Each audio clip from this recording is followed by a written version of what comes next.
Hello बच्चों, let's read our question. So our question says, now that you have read the poem in detail, we can begin to ask what the poem might mean. Here are two suggestions. Can you think of others? तो बच्चे यहाँ पर हमसे कौन सी pome में से question पूछा गया है? The trees written by Adrienne Rich. ठीक है, तो यहाँ पर हमसे पूछा गया कि यह पोम आप डिटेल में समझ चुके हैं, तो आप बताइए कि पोम का मतलब क्या था. और हमें दो सजेशंस दिए हुए हैं जिनके लिए हमें आंसर करना है. चलिए समझते हैं अपना पहला part. Does the pome present a conflict between man and nature? Compare it with a tiger in the zoo. Is the poet suggesting that the plants and trees used for interior decoration in cities while forests are cut down are imprisoned and need to break out? ठीक है, तो देखिए पहले part में हमें जो suggestions ये हमसे पूछ रहे हैं कि आपने यही समझा है कि जो पोम है द ट्रीज वो एक कॉन्फ्लिक्ट है, यानी कॉन्फ्लिक्ट है मैन और नेचर के बीच में. ठीक है, यानी आप इसे a tiger in the zoo से कंपेयर करिए. और क्या पोएट ये सजेस्ट कर रहे हैं कि जो ट्रीज और प्लांट होते हैं वो इंटीरियर डेकोरेशन के काम आते हैं सिटीज में, जबकि जो फॉरेस्ट है उनको कट किया जाता है. तो दोनों ही चीजें एक दूसरे की कॉन्ट्राडिक्टरी हैं. तो यानी यहाँ पर मैन और नेचर के बीच में कॉन्फ्लिक्ट तो है. ठीक है, एंड यहाँ पर हम क्या है, ट्रीज को इम्प्रिजन कर देते हैं, यानी उनके नेचुरल होम, यानी उनका जो नेचुरल हैबिटेट है वहां से निकाल के हम उन्हें अपने घरों में ले आते हैं.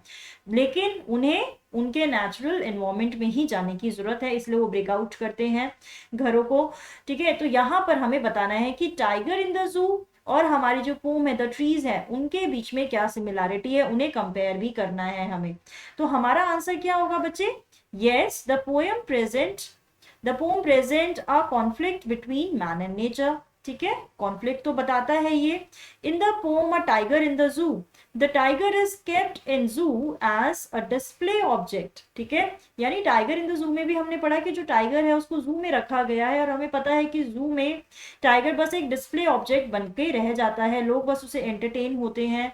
और यहाँ पर जो टाइगर है अपना ट्रू नेचर भी नहीं दिखा पाता क्योंकि वो एक कैप्टिव एनवायरनमेंट में है. Man restricts it's freedom by keeping in zoo. He doesn't seem happy and doesn't show his true nature. यानी मैन क्या है, उस एक नेचुरल चीज जो हम एक एनिमल है उसकी फ्रीडम को रिस्ट्रिक्ट कर रहा है, रोक रहा है, और उसको एक प्रिजनर की तरह जेल में रखा हुआ है अगर वो जू में रखता है उसे. तो इसलिए टाइगर वहां पर आपको हैप्पी भी नहीं लगता है. और वो आप देखो जैसे फिरोशियस नेचर होता है टाइगर का, आप देखेंगे जो टाइगर्स होते हैं जू में वो भी बिल्कुल फिरोशियस नहीं होते हैं. इनफैक्ट वो थोड़े से आपको डेज्ड लगेंगे कि वो शायद होश में नहीं है. ठीक है, doesn't show his true nature, वो अपना ट्रू नेचर नहीं दिखाता है. He craves for open sky and boundless space, वो सिर्फ ये होप करता है कि किसी दिन वो आजाद हो जाए और अपने ओपन स्पेस में जाए. तो उसी तरीके से like wise in the pome the trees are also kept in restricted courtyard of the poetess. जो trees है उनको भी तो हमारी जो पोएट है उसने अपने कोर्टयार्ड में ही रखा हुआ है. तो ट्री भी तो एक नेचुरल चीज ही है.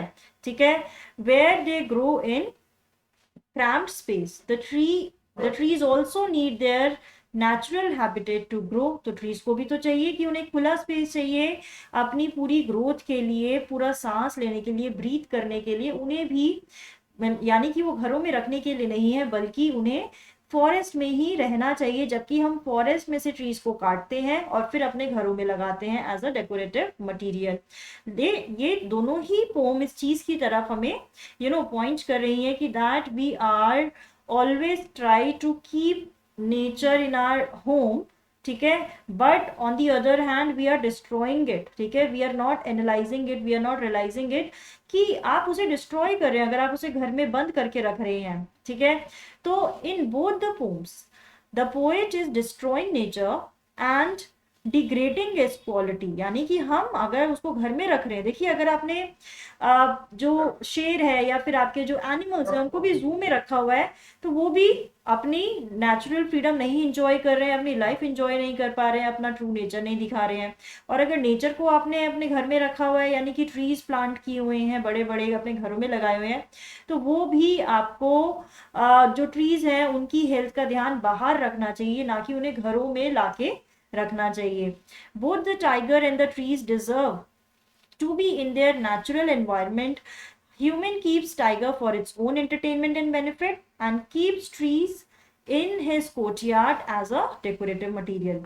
In both poems he is causing damage to the environment. तो यानी कि दोनों ही पोम में वो environment को डैमेज कर रहा है. ठीक है, तो ये हमने एक कंपेयर किया है a tiger in the zoo and the trees का. अब देखिए समझते हैं अपना second part. On the other hand, Adrienne Rich has been known to use trees as a metaphor for human beings. This is a recurrent image of in her poetry. What new meanings emerge from the poem if you take its tree to be symbolic of this particular meaning. तो यानी अब हमें बोल रहे हैं कि वैसे तो एड्रीन रिच ट्रीज के बारे में बात करिए, लेकिन ट्रीज यहाँ पर एक मेटाफर भी हो सकती है ह्यूमन बींग्स के लिए. ठीक है, तो मेटाफर बच्चे आपको पता है कि जब हम दो चीजों को कंपेयर करते हैं, उनकी क्वालिटीज का कंपेयर करते हैं, तो यानी ट्रीज, क्या हम ह्यूमन बीइंग की भी बात कर रहे हैं, हम इसको ट्रीज को ह्यूमन बीइंग के एक तरीके से मेटाफर की तरह यूज कर सकते हैं कि जो ह्यूमन है वो भी फ्री होना चाहता है और अपने नेचुरल एनवायरनमेंट के लिए क्रेव करता है.